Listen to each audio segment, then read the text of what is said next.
রমাদানের একেবারে শেষের যেই দশক, দ্য ক্রিম টাইম অফ রমাদান, এটার একেবারে কাছাকাছি। তো কিভাবে আমরা নিজেদেরকে আরেকটু পুশ করতে পারি, আরেকটু এক্সট্রা ড্রাইভ দিতে পারি, আরেকটু হিম্মত করতে পারি, যাতে করে লাস্ট 10 days অফ রমাদানের এই ব্লেসিংস, এই মার্সি, এই রহমত বরকত যেন আমাদের মিস না হয়, আমরা কি করতে পারি, এই বিষয় নিয়ে ওভারঅল আমরা কিছু কথা শেয়ার করবো ইনশাআল্লাহ বিইذনিল্লাহ। সম্মানিত সুধী, রমাদান মাস আসলে একটা আশা জাগা নিয়ে মাস।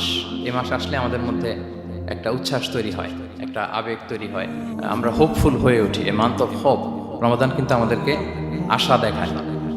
আমরা যখন রমাদানের বিভিন্ন রহমত বরকতের বর্ণনাগুলো শুনি, আমরা প্রত্যেকে আশাবাদী হয়ে উঠি। এবং বিশ্বাসীদের একটা বৈশিষ্ট্য হচ্ছে সবসময় আশাবাদী হওয়া, হোপলেস না হওয়া। আল্লাহ তাআলা সূরা ইউসুফে বলছেন, লা তাইয়াসু মির রাহিল্লাহ ইন্নাহু লা ইয়াইয়াসু মির রাহিল্লাহি ইল্লাল কওমুল কাফিরুন। তোমরা আল্লাহর রহমত থেকে নিরাশ হয়ে যেও না, তোমরা হোপলেস হয়ে যাও না। আল্লাহর রহমত থেকে নিরাশ শুধু তারাই হয় যারা অবিশ্বাসী, যারা কাফির। সো বিশ্বাসীরা সবসময় আশাবাদী থাকে।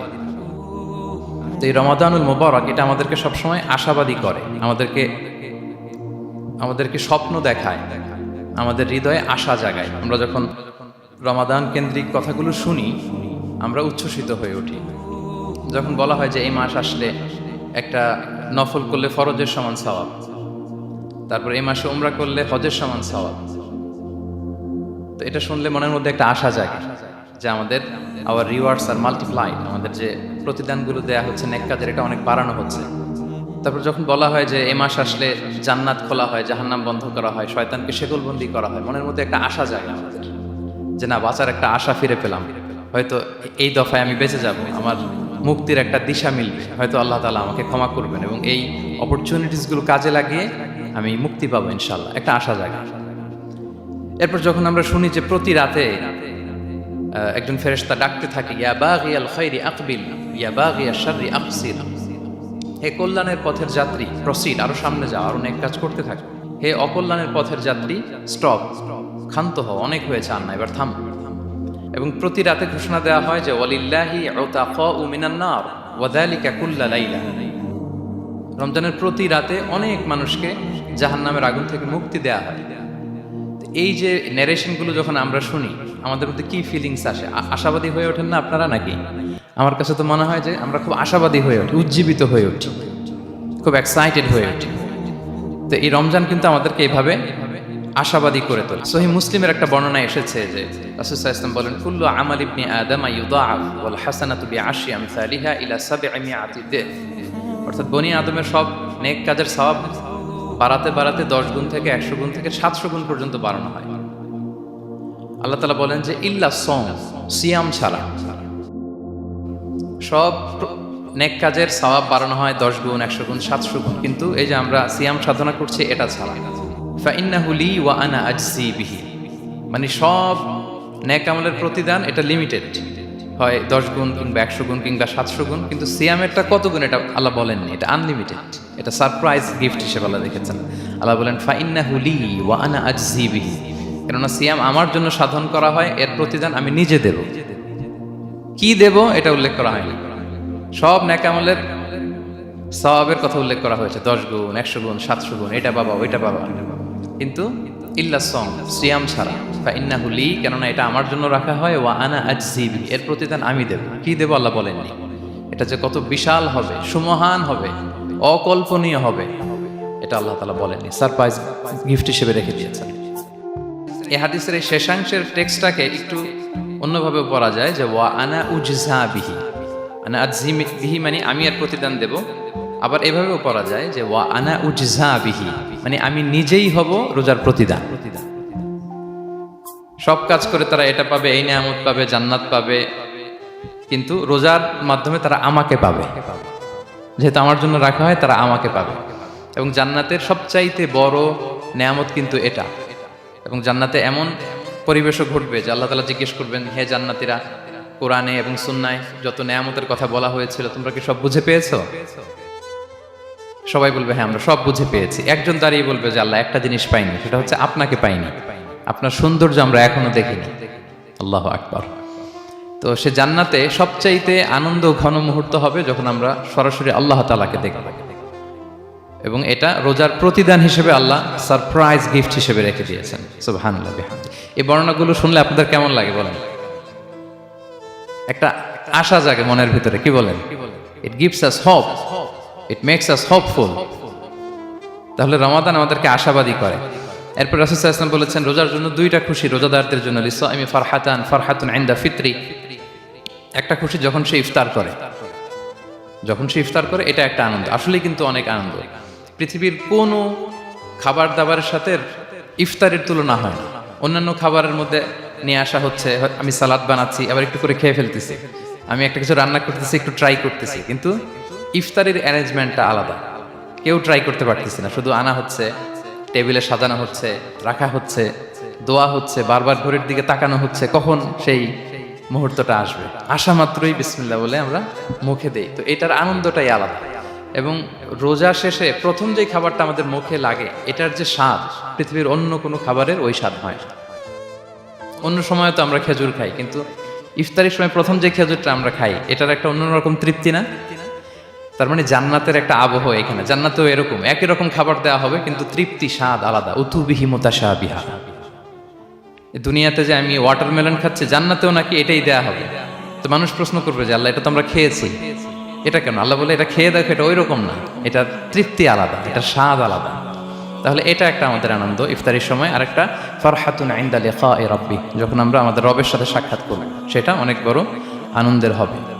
এবং জান্নাতে ঢোকার অনেকগুলো এন্ট্রি আছে। এই যে আমাদের এখানে কয়েকটা এন্ট্রি আছে। জান্নাতের একটা স্পেশাল এন্ট্রি থাকবে সাইমিনদের জন্য, রোজাদারদের জন্য। ইন্না ফিল জান্নাতি সামানিয়াতু আবওয়াব মিনহা বাব ইউসাম্মা আর-রায়্যান। অনেকগুলো দরজা, একটা দরজা আছে নাম হচ্ছে আর-রায়্যান। লা ইয়াদখুলুহু ইল্লা সাইমুন। রোজাদাররা ছাড়া কেউ এই রায়্যান দিয়ে ঢোকার পারমিশন পাবে না। মান দাখালাহু লাম ইয়াজমা আবাদা। একবার যে সেখান দিয়ে ঢুকবে, চিরকালের জন্য তার গলা থেকে তৃষ্ণা মিটে যাবে। কি আপনারা কি একটু হোপফুল হতে পারছেন নাকি? আশাবাদী হতে পেরেছেন সবাই? তাহলে Ramadan is the month of hope. Ramadan আমাদেরকে আশাবাদী করে। সম্মানিত ভাই এবং বোনেরা, আমরা উজ্জীবিত হয়ে উঠি, আমরা স্বপ্ন দেখি, বাঁচার স্বপ্ন, আমরা মুক্তি পাওয়ার একটা আমরা প্রচেষ্টা পাই এখানে। তাহলে প্রথম কথা হচ্ছে রমাদান আসলে আমাদেরকে আশাবাদী করে তোলে। রমাদান যেমনিভাবে আমাদেরকে আশাবাদী করে তোলে সম্মানিত দিনী ভাই এবং বোনেরা, অ্যাট দ্য সেম টাইম রমাদান কিন্তু আমাদের জন্য অনেক সতর্কতামূলক বাণী উপস্থাপন করে। মানে এটা যেমনি the month of hope, at the same time it is the month of warning. দুইটাই আছে আর কি, চেক অ্যান্ড ব্যালেন্স। এটা যেমনি হোপ জায়গায়, আবার ওয়ার্নিংও আছে। দুইটা ওয়ার্নিং এর হাদিস শুনি। সহিহ বুখারীর বর্ণনা, রাসূল সাল্লাল্লাহু আলাইহি ওয়াসাল্লাম বলেন, মান লাম ইয়াদা কাওলা যুরি ওয়াল আমালা বিহি ফালাইসা লিল্লাহি হাজাতুন আন ইয়াদা তাআমাহু ওয়া শারাবাহু। রোজা রেখে যে ব্যক্তি মিথ্যা কথা, মিথ্যা কাজ মানে পাপ কাজ, অন্যায় কাজ ছাড়তে পারলো না, তার না খেয়ে থাকা, না পান করে থাকাতে আল্লাহর কিছু যায় আসে না। তার ওই রোজার আল্লাহর কোনো প্রয়োজন নাই। এটা জাস্ট উপোস, এটা জাস্ট অনাহার, জাস্ট আমি পানি খাইনি, আমি খাবার দাবার গ্রহণ করিনি, দ্যাটস ইট, এতটুকুই। এতে আল্লাহর কিছু যায় আসে না। এটার কোনো সিগনিফিকেন্স আল্লাহ তাআলার কাছে নাই যে রোজাও রাখলো আবার মিথ্যাও বলে, রোজাও রাখলো আবার গীবত করতেছে, রোজাও রাখে অন্যের জন্য অকল্যাণ কামনা করে, রোজাও রাখে খারাপ কাজ করতেছে, নিষিদ্ধ কাজগুলো করতেছে। তাহলে এই রোজা রাখা না রাখার সমান, এই রোজায় কোনো ফায়দা নাই। একটা ওয়ার্নিং পাওয়া গেছে না এখানে, যে ওয়ার্নিং, রোজা রেখে সাবধান, কোনো পাপ কাজের সাথে জড়ানো যাবে না। আরেকটা ভয়ঙ্কর ওয়ার্নিং, যেটা বেসিকলি রাসূল সাল্লাল্লাহু আলাইহি ওয়াসাল্লামের পক্ষ থেকে গভীর হুঁশিয়ারি এবং বদদোয়া, বেসিকলি খুবই ভয়ঙ্কর এই বর্ণনাটা। মুসনাদে বাজ্জারে হাদিসটা এসেছে, হাদিসটি হাসান পর্যায়ের হাদিস। জাবির ইবনে সামুরা রাদিয়াল্লাহু তাআলা আনহু বলেন, সাইদান নবী সাল্লাল্লাহু আলাইহি ওয়াসাল্লাম আল মিম্বার, রাসূল সাল্লাল্লাহু আলাইহি ওয়াসাল্লাম মসজিদে নববীর মিম্বারে আরোহণ করলেন। ফাকালা আমিন আমিন আমিন, তিনবার তিনি আমিন বললেন, আমিন আমিন আমিন। ফালাম্মা নাযালা সুইলা আন যালিক, যখন নেমে আসলেন জিজ্ঞেস করা হলো, রাসূল সাল্লাল্লাহু আলাইহি ওয়াসাল্লাম আপনি আমিন আমিন আমিন বললেন, এমন তো করতে দেখি না কখনো, কেন বললেন? ফাকালা, রাসূল সাল্লাল্লাহু আলাইহি ওয়াসাল্লাম বললেন, আতানি জিবরিলু, জিবরাইল একটু আগে আমার কাছে এসেছে। ওয়াকাল, এবং বলেছে, রহিমা আনফুমরিইন আদরাকা রমাদানা ফালাম ইউগফার লাহ, ওই ব্যক্তির ধ্বংস হোক যে রমাদান পেল কিন্তু নিজের জীবনের গুনাহ ক্ষমা করাতে পারল না। কুল আমিন, আমাকে আমিন বলতে বলা হলো। ফাকুলতু আমিন, আমি বললাম আমিন। রহিমা আনফুমরিইন যুকিরতা ইনদাহু ফালাম ইউসাল্লি আলাইহি, যার সামনে হে নবী আপনার নাম উচ্চারণ করা হলো কিন্তু সে আপনার উপর দুরূদ পড়ল না। তার ধ্বংস, আমি বললাম আমিন। রগিমা আনফু রাজুলিন আদরাকা ওয়ালিদাইহি আও আহাদাহুমা ফালাম ইউগফার লাহ, যে ব্যক্তি তার পিতামাতা উভয়কে পেল কিংবা দুজনের একজনকে পেল কিন্তু তাদের সেবা শুশ্রূষা, তাদের প্রতি ইহসান করে, তাদের খেদমত করে সে ক্ষমা পেল না, আল্লাহর পক্ষ থেকে ক্ষমা অর্জন করতে পারলো না, তার জন্য ধ্বংস, আমি বললাম আমিন। সম্মানিত সুধী, রাসূল সাল্লাল্লাহু আলাইহি ওয়াসাল্লামের পক্ষ থেকে বদদোয়া, হুঁশিয়ারি এবং তাদের ধ্বংসের জন্য রাসূল সাল্লাল্লাহু আলাইহি ওয়াসাল্লাম আমিন বলেছেন। কে আমিন বলেছেন বলেন তো সবাই? কে বলেছেন? স্বয়ং রাসূলুল্লাহ সাল্লাল্লাহু আলাইহি ওয়াসাল্লাম বলেছেন আমিন। রগিমা আনফু ইমরিইন আদরাকা রমাদান ফালাম ইউগফার লাহ, ওই ব্যক্তির ধ্বংস যে রমাদান পেল কিন্তু নিজের গুনাহ ক্ষমা করাতে পারল না। এবার কি একটু ভয় লাগতেছে? এতক্ষণ তো খুব হোপফুল ছিলাম আমরা, এখন কেমন মনে হচ্ছে আপনাদের বলেন? রমাদান পেলাম কিন্তু মুক্তি নিশ্চিত করতে পারলাম না, ক্ষমাপ্রাপ্ত বান্দাদের যে লিস্ট ওখানে নিজের নাম তুলতে পারলাম না, তাদের জন্য ধ্বংস।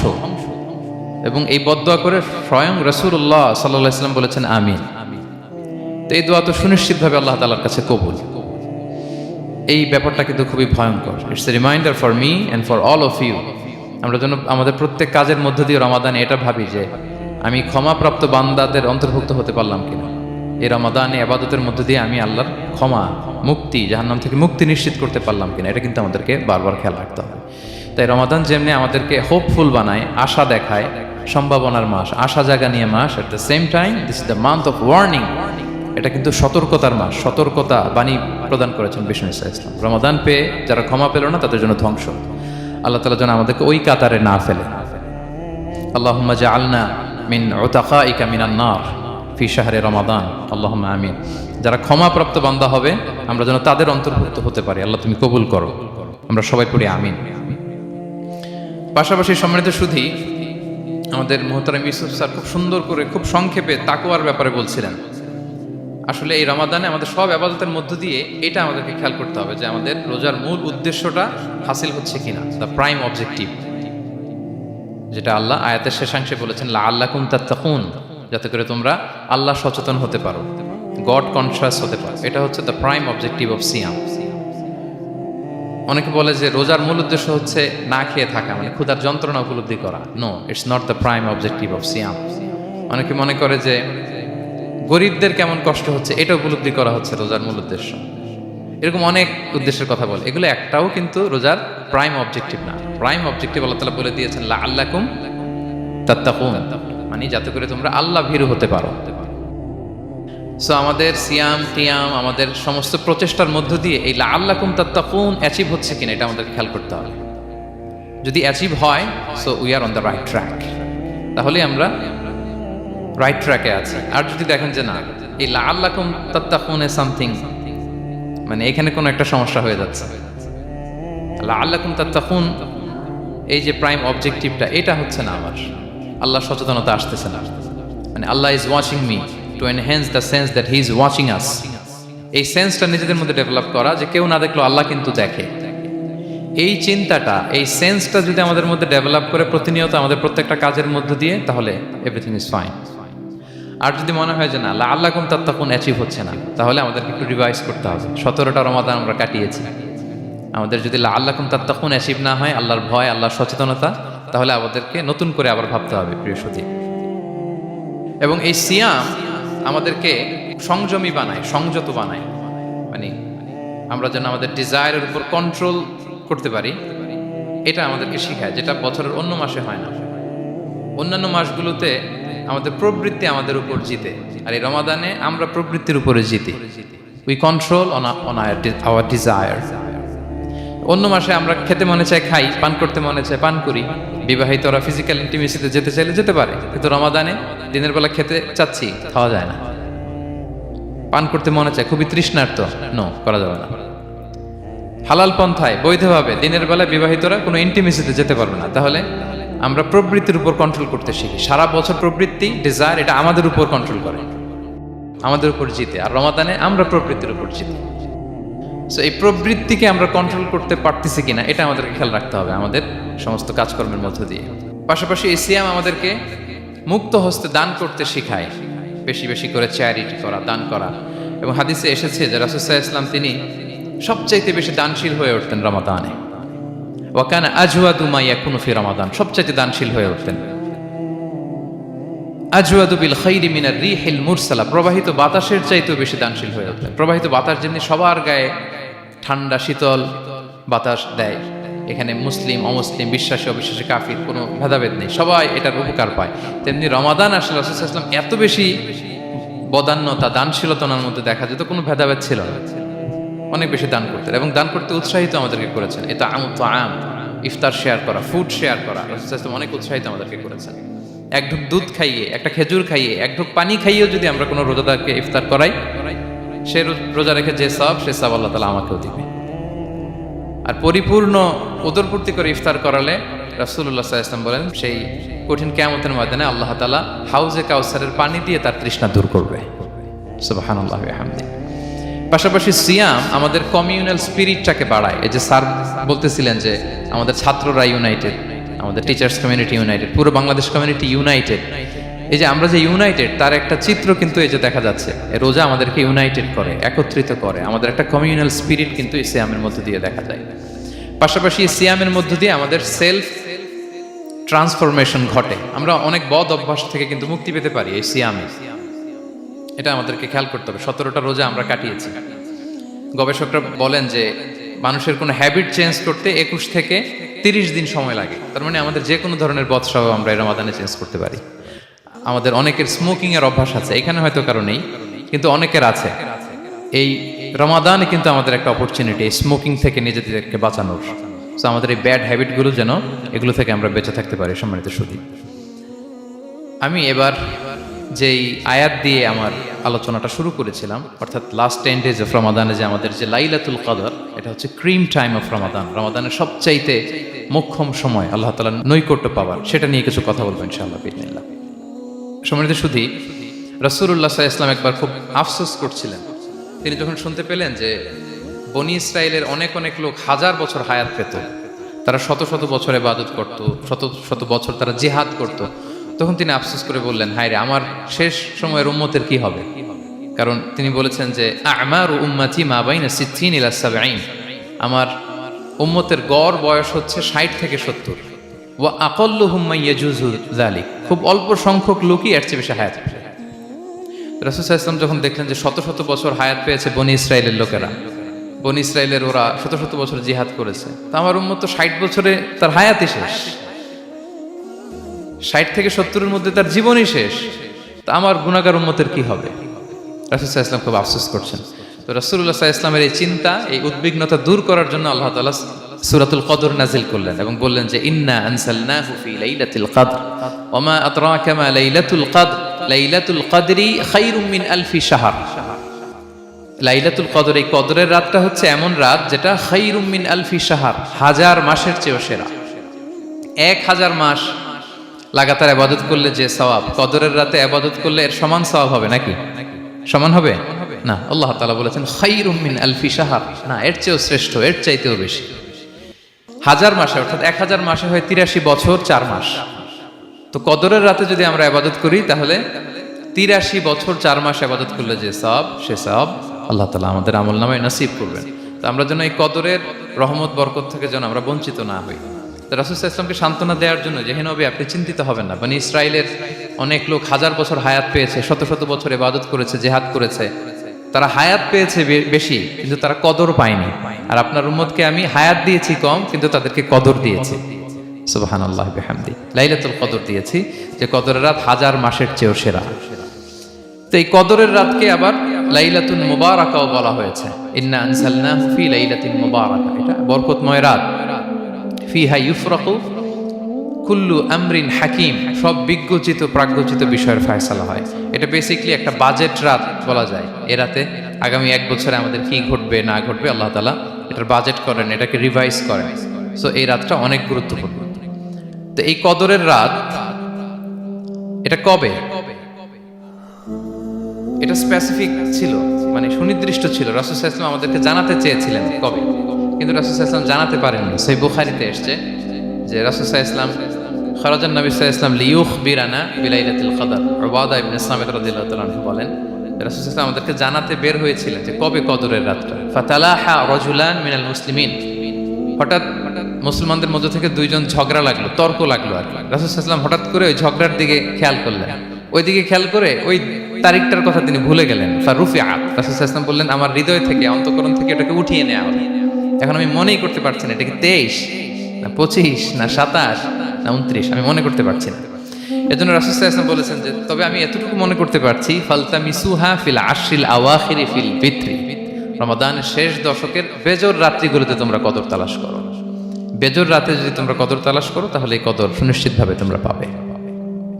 তো এই জন্য স্কলাররা সবসময় বলেন যে লাস্ট 10 days অফ রমাদান খুব গুরুত্বপূর্ণ, সবচাইতে the cream time of Ramadan. I repeat, এটা রমাদানের একেবারে মাহেন্দ্রক্ষণ। এই 10 দিনের যে কোনো 10 রাতের যে কোনো রাত কদর হয়ে যেতে পারে, বিশেষ করে অড নাইটসগুলো 21, 23, 25, 27 এবং 29, যে কোনো দিন হয়ে যেতে পারে কদর। সো বুদ্ধিমানের কাজ হচ্ছে আমরা যেন রমাদানের শেষ 10 রাতে লাগাতার একইভাবে একই স্পিডে আমরা যেন ইবাদত করি। কোনো রাতে বেশি করলাম, হয়তো 27-এর রাতে আমি খুব ভাব গাম্ভীর্য নিয়ে খুব আবেগ নিয়ে ইবাদত করলাম, কিন্তু হয়ে যেতে পারে যে এবছর কদর ছিল 25-এর রাত, হতে পারে না? পারে। তো আমরা তো মিস করে ফেললাম। তো আমরা যেন মিস না করি, বুদ্ধিমানের কাজ হবে সমানতালে ইবাদত করা। এবং এটা এত গুরুত্বপূর্ণ, রাসূল সাল্লাল্লাহু আলাইহি ওয়াসাল্লাম এত এমফাসাইজ করে কোনো রাতের কথা বলেনি। আরবি মাস অনুযায়ী 354টা রাতের মধ্যে সবচাইতে শ্রেষ্ঠ রাত, সবচাইতে শ্রেষ্ঠ রাত সূর্য ডোবার পর থেকে হাত্তা মাতলাইল ফাজর, ফজরের সূচনা লগ্ন পর্যন্ত শান্তিময় এ রাত, বরকতের এ রাত। রাসূল সাল্লাল্লাহু আলাইহি ওয়াসাল্লাম বলেছেন মান হুরিমা খাইরাহা ফাকাদ হুরিম, যে কদরের বরকত থেকে, খায়ের থেকে বঞ্চিত হলো সে আসলেই বঞ্চিত। হি ইজ দ্য লুজার, সে হতভাগা, সে পোড়া কপাল, সে বঞ্চিত। মান হুরিমা খাইরাহা ফাকাদ হুরিম, যে কদর পেল না সে হতভাগা।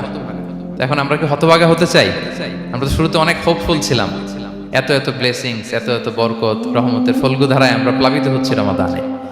তা আমরা তো হতভাগা হতে চাই না। তা আমরা যেন এই শেষ 10 দিন এক তালে আন্তরিকতার সাথে ঈমান ও ইহতিসাবা আমরা যেন ইবাদত করি, সম্মানিত ভাই এবং বোনেরা।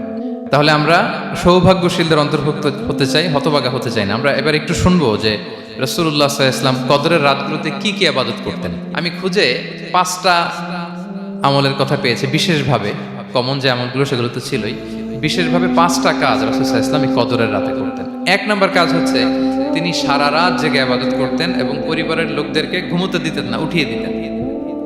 বছরের অন্য কোনো সময়ে সারা রাত জেগে ইবাদত করার কোনো নজির রাসূল সাল্লাল্লাহু আলাইহি ওয়াসাল্লামের জীবনে ছিল না। সব রাতে ঘুমাতেন। আমি জোহর বারুতে একটা কনভেনশনে the daily routine of prophet সাল্লাল্লাহু আলাইহি ওয়াসাল্লাম একটা আলোচনা করেছিলাম, যেখানে রাসূল সাল্লাল্লাহু আলাইহি ওয়াসাল্লামের দৈনন্দিন জীবনের রুটিন আলোচনা করেছিলাম। সেখানে আমরা বলেছি যে রাসূল সাল্লাল্লাহু আলাইহি ওয়াসাল্লামের দৈনন্দিন অভ্যেস ছিল তিনি এশার পরেই তাড়াতাড়ি ঘুমিয়ে পড়তেন আর মিড নাইটে উঠতেন। রাসূল সাল্লাল্লাহু আলাইহি ওয়াসাল্লামের কর্মদিবস শুরু হতো মিড নাইটে, আমাদের তো সকালে আরো অনেক পরে শুরু হয়। রাসূল সাল্লাল্লাহু আলাইহি ওয়াসাল্লামের কর্মদিবস শুরু হতো বেসিক্যালি মিড নাইটে। এশার পরে কথাবার্তা না বলে আগে ঘুমোতে যেতেন, মিড নাইটে উঠতেন, কিন্তু ঘুমাতেন। ঘুম ছাড়া রাত কাটাতেন না। সারা বছরের এটা ছিল যে এশার পর পরে ঘুমোতে যেতেন, except the last 10 days of Ramadan. রমাদানের শেষ 10 রাতে রাসূল সাল্লাল্লাহু আলাইহি ওয়াসাল্লাম ঘুমাতেন না। এই 10 দিনের ব্যাপারেই পাওয়া যায় সারা রাত জেগে তিনি ইবাদত করতেন। আম্মা জান আয়েশা রাদিয়াল্লাহু তাআলা আনহা বলেন ইযা দাখালাল আশরু আহিয়াল লাইলা ওয়া আইকাযা আহলা ওয়া জাদ্দা ওয়া শাদ্দাল মিজার। রমাদানের শেষ দশক যখন আসতো রাসূল সাল্লাল্লাহু আলাইহি ওয়াসাল্লাম সারা রাত জেগে ইবাদত করতেন। পরিবারের সদস্যদেরকে জাগিয়ে তুলতেন, স্ত্রীদের ঘুমাতে দিতেন না, জাগিয়ে তুলতেন। ফাতেমা রাদিয়াল্লাহু তাআলা আনহার ঘর পাশেই ছিল, তাদেরকে যে জাগাতেন এবং নিজে সারা রাত ইবাদত করতেনই। জাদ্দা ওয়া শাদ্দাল মিজার, খুবই বলিষ্ঠভাবে, খুব মজবুতভাবে কোমরে গামছা বেঁধে নামার একটা এক্সপ্রেশন এখানে দেওয়া হয়েছে। মিজার, ইজহার মানে হচ্ছে বাংলা করলে হয় লুঙ্গি। লুঙ্গি আমরা যখন খুব শক্ত কোনো কাজ করতে যাই তখন তারা কি করে, খুব টাইট করে লুঙ্গিটা বাঁধে। তার মানে বোঝানো হচ্ছে রাসূল সাল্লাল্লাহু আলাইহি ওয়াসাল্লাম কোমরে ভালো করে লুঙ্গি বেঁধে বা গামছা বেঁধে আটকাট বেঁধে নামতেন শেষ 10 দিনের জন্য। এই সময় তিনি মানে কাউকে কেমন যেন চিনতেন না, সবসময় ইবাদতে মগ্ন থাকতেন। এটা আমরা করতে পারি যে শেষ 10 দিনে, আর যেহেতু 3 দিন বাকি, আমরা একটা স্পেশাল প্ল্যান করতে পারি যে আমরা আমাদের সর্বোচ্চটুকু উজাড় করে দিয়ে লাস্ট 10 days অফ রমাদানের এই বরকত আমরা হাসিল করবো, এটা যেন আমাদের মিস না হয়। তাহলে এটা আমরা একটা পেলাম। 2 নাম্বার হচ্ছে ইতিকাফ করা। রাসূলুল্লাহ সাল্লাল্লাহু আলাইহি ওয়াসাল্লাম রমাদানের শেষ 10 দিন ইতিকাফ করতেন। আমাদের আয়েশা রাদিয়াল্লাহু তাআলা আনহা বলেন কানা ইয়াতাকিফুল আশরাল আওয়াখির মিন রমাদান। রমাদানের শেষ দশকে তিনি ইতিকাফ করতেন হাত্তা তাওয়াফাহুল্লাহ, ওনার ইন্তেকালের আগ পর্যন্ত এই অভ্যাসটাই তিনি জারি রেখেছেন। সুম্মা আতাকাফা আজওয়াজুহু মিন বা'দি, তারপরে ওনার স্ত্রীরা ইতিকাফ করেছেন। আরেক বর্ণনা এসেছে ইয়াতাকিফু কুল্লা রমাদান 10 আইয়াম, প্রতি রমাদানে তিনি 10 দিন ইতিকাফ করেছেন। কিন্তু যেই বছর তিনি ইন্তেকাল করবেন সে বছর তিনি 20 দিন ইতিকাফ করেছিলেন। প্রতি রমাদানে 10 দিন, আর যে বছর ইন্তেকাল করবেন সে বছর কয় দিন? 20 দিন তিনি ইতিকাফ করেছিলেন মসজিদে নববীতে। তাহলে আমরা এই রমাদানের শেষ দশকে এটা করতে পারি। 2 নম্বর পয়েন্ট হচ্ছে ইতিকাফ করা। যারা আমরা করিনি তারা আমরা ইতিকাফ করতে পারি। আমাদের IIM এর মসজিদ এটা ইতিকাফের জন্য একটা উর্বর জায়গা। আমরা যখন এই ক্যাম্পাসে ছিলাম তখন দেখেছি যে এখানকার ইতিকাফের পরিবেশ যে এত সুন্দর এটা কল্পনাই করা যায় না। অসাধারণ পরিবেশ। আপনি যদি ইতিকাফ নাও করেন, রাত 2টা বা 3টার দিকে সেন্ট্রাল মস্কে এসে বসে থাকলেও হবে। রাত 2টা 3টার দিকে এসে বসে থাকলে দেখবেন যে কেউ সেজদায় পড়ে কান্না করতেছে, কেউ হালাকা করতেছে, কেউ তাসবিহ পড়তেছে, কেউ কোরআন তেলাওয়াত করতেছে। মানে এত সুন্দর পরিবেশ, ওটা দেখলেই আপনার ইবাদত করতে মন চাইবে। তো আমরা যেন ইতিকাফ করার চেষ্টা করি। ইতিকাফ করতে না পারলে শেষ দশকের রাতগুলো যেন মসজিদে কাটানোর চেষ্টা করি, তা না পারলেও বাসায় যেন এই রাতগুলো আমরা মিস না করি। বিশেষ করে সেন্ট্রাল মস্কে তো অসাধারণ পরিবেশ, এটা হাইলি রেকমেন্ডেড। ইফ পসিবল আপনারা আসবেন, এখানে ইবাদতের চমৎকার পরিবেশ থাকে। 3 নাম্বার হচ্ছে রাসূল সাল্লাল্লাহু আলাইহি ওয়াসাল্লাম এবং জিবরাইল আলাইহিস সালাম যৌথভাবে কোরআন রিভিশন করতেন। খুব ইন্টারেস্টিং। সারা বছর যেটা নাজিল হতো, রমাদানে জিবরাইল আলাইহিস সালাম রাসূল সাল্লাল্লাহু আলাইহি ওয়াসাল্লামকে শোনাতেন, রাসূল সাল্লাল্লাহু আলাইহি ওয়াসাল্লাম আবার জিবরাইল আলাইহিস সালামকে শোনাতেন। সহিহ বুখারীর বর্ণনা, কানা জিবরিলু ইয়ালকাহু ফি কুল্লি লাইলাতিন মিন রমাদান ফায়ুদারিসুহুল কুরআন। প্রতি রমাদানের প্রতি রাতে এসে রাসূল সাল্লাল্লাহু আলাইহি ওয়াসাল্লামের সাথে কোরআন মুদারাসা করতেন। সহিহ মুসলিমের বর্ণনায়, আন্না জিবরিল কানা ইউআরিদুহু বিল কুরআন কুল্লা আমিন মাররা। প্রতি বছর রমাদানে একবার শোনাতেন বা শুনিয়েছেন। যে বছর তিনি ইন্তেকাল করবেন তিনি 2 বার শুনিয়েছিলেন। আরাদা ইউআরিদু, মানে এটা ফ্রম বোথ সাইড। আরবি শব্দটা এমন যে জিবরাইল আলাইহিস সালাম শোনাতেন, এরপর রাসূল সাল্লাল্লাহু আলাইহি ওয়াসাল্লাম জিবরাইল আলাইহিস সালামকে শোনাতেন, কোরআন রিভিশন করা। তো এই শেষ দশকের রাতগুলোতে আমরা যেন বেশি বেশি কোরআন পড়ি। কোরআন তেলাওয়াত, কোরআনিক রিসাইটেশন হতে পারে, কোরআনের অর্থ পড়া হতে পারে, তাদাব্বুরে কোরআন হতে পারে, কোরআনের হালাকায় জয়েন করা হতে পারে। ইন ইটস এনি ফর্ম আমরা যেন কোরআনের সাথে অ্যাটাচমেন্টটা বাড়াই লাস্ট 10 days অফ রমাদানে। 4 নাম্বার, কিয়ামুল লাইল করা। রাসূল সাল্লাল্লাহু আলাইহি ওয়াসাল্লাম কিয়ামুল লাইল করতেন এবং কিয়ামুল লাইল শব্দটাকে রাসূল সাল্লাল্লাহু আলাইহি ওয়াসাল্লাম কদরের সাথে জুড়ে দিয়েছেন। সহিহ বুখারীর বর্ণনায় তিনি বলেছেন, মান কামা লাইলাতাল কদরি ঈমানা ওয়া ইহতিসাবা গুফিরা লাহু মা তাকাদ্দামা মিন যামবি। কদরের রাতে যে কিয়ামুল লাইল করে বিশ্বাস নিয়ে এবং নাজাতের প্রত্যাশা নিয়ে, তার পূর্বের সমস্ত গুনাহ আল্লাহ তাআলা ক্ষমা করে দিবেন। তাহলে কিয়ামুল লাইলটা রাসূল সাল্লাল্লাহু আলাইহি ওয়াসাল্লাম বিশেষভাবে কদরের রাতের সাথে সম্পৃক্ত করেছেন। আমরা যেন প্রতি রাতে কিয়ামুল লাইল করি, লম্বা সময় যেন দাঁড়িয়ে থাকি, লম্বা সময় কোরআনিক রিসাইটেশন করি দাঁড়িয়ে থেকে, লম্বা সময় রুকু, লম্বা সময় সিজদা, স্পেশালি সিজদা। আখরাবু মা ইয়াকুনুল আবদু মির রাব্বিহি ওয়া হুয়া সাজিদ ফাআকসিরু ফিহি দুআ। বান্দা যখন সিজদায় থাকে আল্লাহ সবচেয়ে কাছে থাকে। তো আমরা তো আল্লাহর সবচেয়ে কাছে যেতে চাই এই ক্রিম টাইমটাতে, কি বলেন? আমরা যেন লম্বা সময় সিজদাতে থাকি। কিন্তু আমাদের অনেকের যেটা হয়, নামাজে তাড়াহুড়ো, অনেকের সব ব্যস্ততা যখন নামাজে দাঁড়াই এরকম হয়ে যায়। রাসূল সাল্লাল্লাহু আলাইহি ওয়াসাল্লামের সালাত যদি আমরা খেয়াল করি, বিশেষ করে কিয়ামুল লাইলে এত যে সুন্দর ছিল। আম্মাজান আয়েশা রাদিয়াল্লাহু তাআলা আনহাকে জিজ্ঞেস করা হয়েছিল যে, হে আম্মাজান, রাসূল সাল্লাল্লাহু আলাইহি ওয়াসাল্লামের কিয়ামুল লাইল কেমন ছিল, কিভাবে কিয়ামুল লাইল করতেন? আম্মাজান আয়েশা, দেখেন ওনার এক্সপ্রেশনটা কত সুন্দর। তিনি বলেছেন, ফালা তাসআল আন হুসনিহিন্না ওয়া তুলিহিন্না। রাসূল সাল্লাল্লাহু আলাইহি ওয়াসাল্লামের কিয়াম যে কত সুন্দর ছিল, কত লম্বা ছিল, আমায় জিজ্ঞেস করুন, আমি বলতে পারবো না। আমরা অনেক সময় যখন খুব বেশি চমৎকার কিছু হয় তো আমরা কি বলি, ভাই এত সুন্দর ছিল, আমি বোঝাতে পারবো না। এরকম বলি না যে এত অসাধারণ, আমি বলে বোঝাতে পারবো না। বাংলাতেও কিন্তু আমরা বলি এত চমৎকার, বলে বোঝাতে পারবো না, শব্দের বুননে, ভাষার বুননে আমি ফুটিয়ে তুলতে পারবো না। তো আম্মাজান আয়েশা এটাই বলেছিলেন, ফালা তাসআল আন হুসনিহিন্না ওয়া তুলিহিন্না। রাসূল সাল্লাল্লাহু আলাইহি ওয়াসাল্লামের রাতের নামাজ কিয়ামুল লাইল যে কত সুন্দর ছিল, কত দীর্ঘ ছিল, লম্বা ছিল, আমায় জিজ্ঞেস করো না, আমি বলে বোঝাতে পারবো না। সুবহানাল্লাহি ওয়া বিহামদিহি। আমরা যেন লম্বা সময় কিয়ামুল লাইল করি। আম্মাজান আয়েশা রাদিয়াল্লাহু তাআলা আনহা আরো বলেন, কানা ইয়াকুমু মিনাল লাইলি হাত্তা তাতাফাত্তারা কদামা। এত দীর্ঘ সময় দাঁড়িয়ে থাকতেন, থাকতে থাকতে ওনার পা ফুলে যেত, পা দুটো ফুলে যেত। আপনিও দীর্ঘ সময় দাঁড়িয়ে দেখেন যে পায়ে ঝিম ধরে যাবে, পা ফুলে যাবে, এটা করতেন রাসূল সাল্লাল্লাহু আলাইহি ওয়াসাল্লাম। তো আম্মাজান আয়েশা বলেন, ইয়া রাসূলুল্লাহ লিমা তাসনাউ হাযা ওয়া ক্বাদ গুফিরা লাকা মা তাকাদ্দামা মিন যামবিকা মা তাআখার। আপনি এত কষ্ট কেন সহ্য করেন নিজের দেহের উপরে? আপনার তো আগের পরের সব গুনাহই মাফ। আদতে তো রাসূল সাল্লাল্লাহু আলাইহি ওয়াসাল্লামের গুনাহই নেই, তিনি নিষ্পাপ। এত কষ্ট কেন করেন? আপনার আগের পরের সবই তো মাফ করে দেয়া হয়েছে, কেন করেন?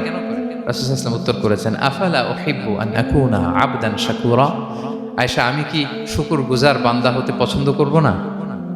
আল্লাহ তাআলা আমাকে তার রহম এবং করমে সব মাফ করে দিয়েছেন, কিন্তু আমি কি শুকরগুজার হব না? আমি কি আমার রোলটা প্লে করব না? আমি কি নিজেকে সঁপে দেব না আল্লাহ তাআলার কাছে জায়নামাজে? তো এটা ছিল সংক্ষেপে রাসূল সাল্লাল্লাহু আলাইহি ওয়াসাল্লামের কিয়ামুল লাইলের ধরন। এভাবে তিনি দীর্ঘ সময় কিয়ামুল লাইল করতেন। আমরা যেন এটা করি। সেন্ট্রাল মস্কে কিয়ামুল লাইল এবছরও নিশ্চয়ই হচ্ছে, আমরা যেন অংশগ্রহণ করি। 5 নম্বরে রাসূল সাল্লাল্লাহু আলাইহি ওয়াসাল্লাম দোয়া করতেন। এই কদরের রাতগুলোতে খুব বেশি বেশি দোয়া করতেন। দোয়া নিয়ে আমরা একটা জুমার খুতবা দিয়েছিলাম, সেখানে আমরা বলেছিলাম যে দোয়া হতে হবে খুব আন্তরিক দোয়া, রোবোটিক দোয়া যেন না হয়। আপনার আবেগ, ভালোবাসা, মনের মাধুরী মিশিয়ে, চোখের পানি মিশিয়ে, অশ্রু সিক্ত করে এই দোয়াটা করতে হবে, তাহলে সে দোয়া আল্লাহর কাছে কবুল হবে। আমরা যেন আমাদের ভাব, আবেগ সব ঢেলে দিতে পারি আমাদের দোয়াতে, আমাদের সেজদায়, আমাদের কিয়ামুল লাইলে। এবং যে কোনো ভাষায় কোরআনিক দোয়াগুলো রেকমেন্ডেড, হাদিসের মাসুরগুলো রেকমেন্ডেড। তাছাড়া আপনার নিজের ভাষায় আপনার কি চাওয়া, আপনার কি আকাঙ্ক্ষা, আপনার মনের কষ্ট, যাতনা সবকিছু আপনি আল্লাহ তাআলার কাছে পেশ করুন। এবং আম্মা জান আয়েশা জিজ্ঞেস করেছিলেন, ইয়া রাসূলুল্লাহ, আমি যদি কদর পেয়ে যাই আমি কি বলবো এ রাতে?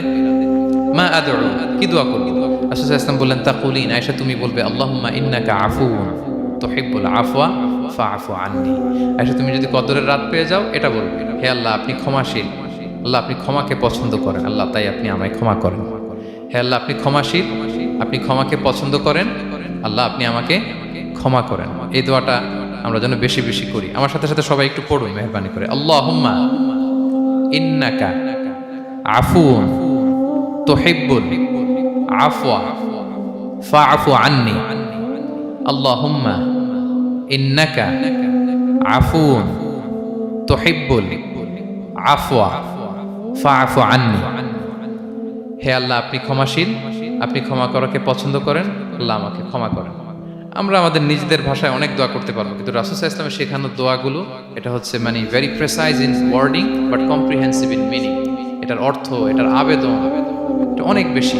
আমি অনেক 10টা-20টা বাক্য বলে এত সুন্দর কথা মিলাতে পারবো না। রাসূল সাল্লাল্লাহু আলাইহি ওয়াসাল্লাম যেটা শিখিয়ে দিয়েছেন, আগে আল্লাহর প্রশংসা করলাম, আল্লাহ আপনি ক্ষমাশীল, আবারও প্রশংসা, আল্লাহ আপনি তো ক্ষমা করাকে পছন্দ করেন। যেটা আপনি পছন্দ করেন না ওইটা তো চাচ্ছি না, যেটা আপনার পছন্দ, যেটা আপনি করতে ভালোবাসেন, গাফিরিয যামবি ওয়া কাবিলিত তাওব, আপনি ক্ষমা করাকে পছন্দ করেন, তওবা কবুলকে আপনি পছন্দ করেন, তো সেটাই তো চাচ্ছি আপনার কাছে, আপনি আমার তওবা কবুল করুন, আল্লাহ আপনি আমাকে ক্ষমা করুন। সো এই দোয়াটা প্রত্যেক রাতে যেন আমরা বেশি বেশি করি সম্মানিত সুধী। এবং এই যে রিমাইন্ডারগুলো শুনলাম, এটা রমাদানের পরেও যেন আমরা অব্যাহত রাখি। আমরা নাম দিয়েছি যে gear up for a great Ramadan. আমাদের ইবাদতের যে ধারাবাহিকতা, এই গতিটাকে আরেকটু গিয়ার আপ করা, আরেকটু পুশ করা নিজেকে, আরেকটু এক্সট্রা ড্রাইভ দেওয়া এই শেষ মুহূর্তে।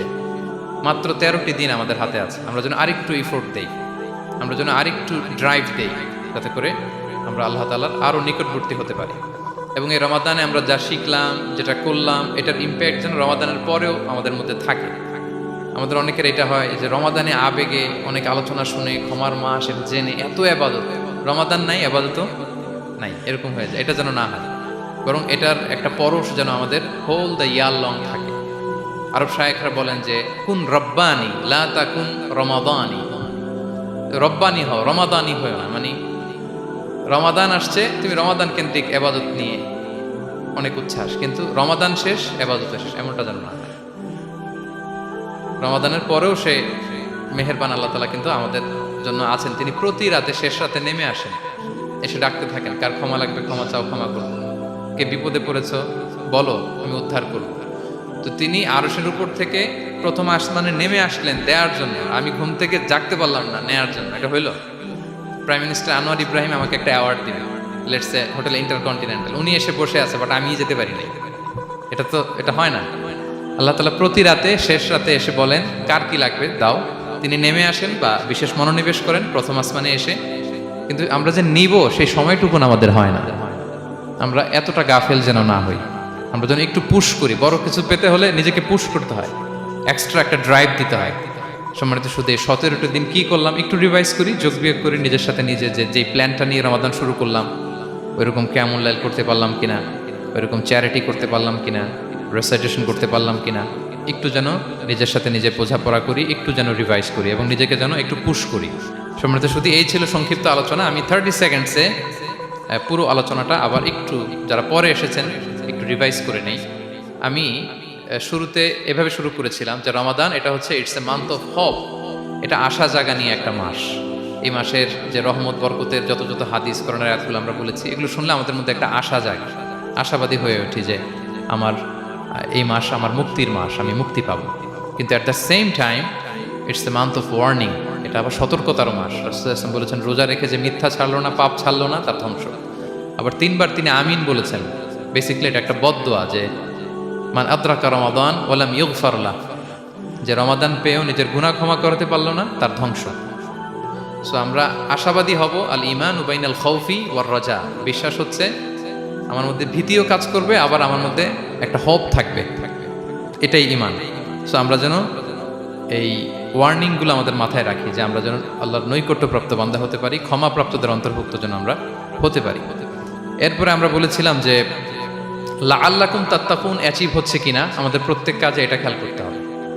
আমাদের সম্মানিত ইউসুফ স্যার খুব সুন্দর করে এটা বলেছেন যে আল্লাহর সচেতনতা, আল্লাহর ভয়, to build up the sense that Allah is watching me, এই সেন্সটা আমার সব কাজের মধ্যে থাকতে হবে। যদি লাআল্লাকুম তাত্তাকুন অ্যাচিভ হয়, সাকসেসফুল, একটা সাকসেসফুল প্রোডাক্টিভ রমাদান আমরা কাটাচ্ছি। আর যদি লাআল্লাকুম তাত্তাকুনের সমস্যা, তার মানে we have to revise hour schedule, যাতে করে আল্লাহর এই সচেতনতা আমরা বিল্ড আপ করতে পারি। এরপর আমরা বলেছি যে আমরা সংযমটা যাতে এনশিওর করি, রমাদানের যে সংযম, নিজের প্রবৃত্তির উপর আমরা বিজয় লাভ করি। সারা বছর প্রবৃত্তি জিতে, রমাদানে আমরা জিতি। এরপর আমরা চ্যারিটির কথা বলেছি। রাসূল সাল্লাল্লাহু আলাইহি ওয়াসাল্লাম খুব জেনারাস হয়ে যেতেন রমাদানে, আমরা যেন আমাদের দানের হাতকে আরও প্রশস্ত করি।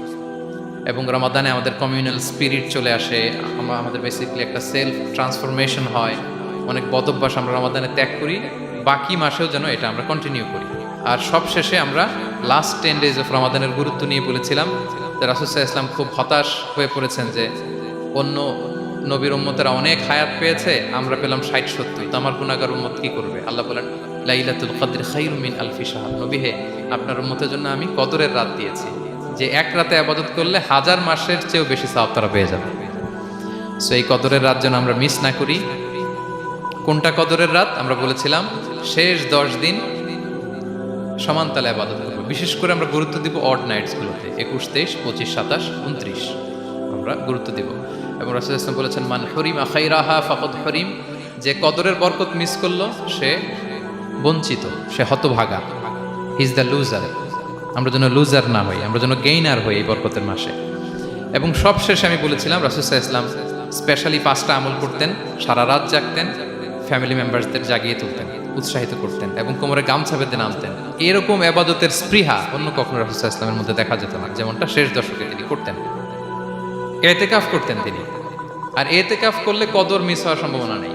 এটা 21-এ হোক, 25-এ হোক, 23-এ হোক, আমি তো মসজিদে, আমি তো কিয়ামুল লাইল অংশগ্রহণ করতেছি, আমি তেলাওয়াত করতেছি, আমি প্রতিদিনই দোয়া করতেছি, মিস হওয়ার কোনো সম্ভাবনা নেই। আমরা যেন এতেকাফের চেষ্টা করি, অথবা পার্ট টাইম এতেকাফ যেন অন্তত করি, 5 দিন 3 দিন, অথবা রাতের সময়গুলো মসজিদে যেন আমরা কাটাই। 3 নম্বর বলেছিলাম রাসূল সাল্লাল্লাহু আলাইহি ওয়াসাল্লাম জিবরাইল আলাইহিস সালাম কোরআন রিভিশন করতেন। আমরা যেন কোরআন রিভাইজ করি, রেসাইটেশন করি বেশি মাত্রায় শেষের 10 দিন। কিয়ামুল লাইল ফালা তাসআল আন হুসনিহিন্না ওয়া তুলিহিন্না, কত সুন্দর কিয়ামুল লাইল ছিল বলে বোঝানো যাবে না। তো আমরা যেন এরকম দীর্ঘ সময় কিয়ামুল লাইল করি। আর সবশেষে বলেছিলাম দোয়া করা। দোয়া করা হচ্ছে দোয়া মুমিনের হাতিয়ার। দোয়া মানুষের জীবন চেঞ্জ করে দিতে পারে। চাওয়ার মতো চাইলে আল্লাহ ফেরান না, আল্লাহ তো দেওয়ার জন্যই বসে আছেন। আমরা যেন কায়মন বাক্যে আল্লাহ তাআলার কাছে চাই, অশ্রুসিক্ত নয়নে যেন আমরা চাই। অনুতপ্ত বান্দার চোখের পানির ফোঁটা আল্লাহর কাছে খুব প্রিয়। 2 ফোঁটা আল্লাহর কাছে সবচেয়ে প্রিয়, জেহাদের ময়দানে মুজাহিদের রক্তের ফোঁটা আর অনুতপ্ত বান্দার চোখের পানির ফোঁটা। বান্দা অনুতপ্ত হয়ে, রিপেন্টেন্ট হয়ে, চোখের পানি ছেড়ে যখন কাঁদে আর দোয়া করে, ওই চোখের পানি চোখ বেয়ে, নাকের ডগা বেয়ে মাটিতে পড়ার আগেই আল্লাহ তার সব গুনাহ মাফ করে দেয়। আমরা যেন সেই অনুতপ্ত বান্দাদের কাতারে শামিল হতে পারি। রাসূল সাল্লাল্লাহু আলাইহি ওয়াসাল্লাম যেভাবে কিয়ামুল লাইল করতে আমাদেরকে উৎসাহিত করেছেন, আমরা যেন সেভাবে কিয়ামুল লাইল করতে পারি। আমাদের প্রতিটি কাজের মধ্য দিয়ে লাআল্লাকুম তাত্তাকুনের যে অ্যাচিভমেন্ট, সেটা যেন আমাদের হাসিল হয়। এবং এই রমাদানকে যেন আমরা আমাদের জীবনের সর্বশেষ রমাদান মনে করি। আমাদের চিফ ইমাম অফ সেন্ট্রাল মস্ক ইমাম রমাদান সুবকি নামাজের আগে একটা সুন্দর কথা বলেন যে perform this Salah as if this is your last and final prayer. এমনভাবে নামাজে দাঁড়াও মনে করো এটাই হতে পারে জীবনের শেষ নামাজ। রাসূল সাল্লাল্লাহু আলাইহি ওয়াসাল্লাম এটাই বলেছেন। সো আমরা বিগত বছরগুলোতে আমাদের অনেক প্রিয়জনদের হারিয়েছি এই কোভিডের কারণে। এবছর আল্লাহর মেহেরবানি বাংলাদেশ আইএম কমিউনিটির এই চমৎকার আমাদের সম্মানিত শিক্ষক মণ্ডলীদের প্রচেষ্টা, ছাত্র ভাইদের প্রচেষ্টায় এই চমৎকার জান্নাতি পরিবেশে ইফতারির আগে আমরা একত্রিত হয়েছি। আবারও আগামী বছর আমরা এরকম কোনো গ্যাদারিংয়ে জয়েন করতে পারবো কোনো গ্যারান্টি কি আমাদের আছে? নাই। It could be the last Ramadan in our life.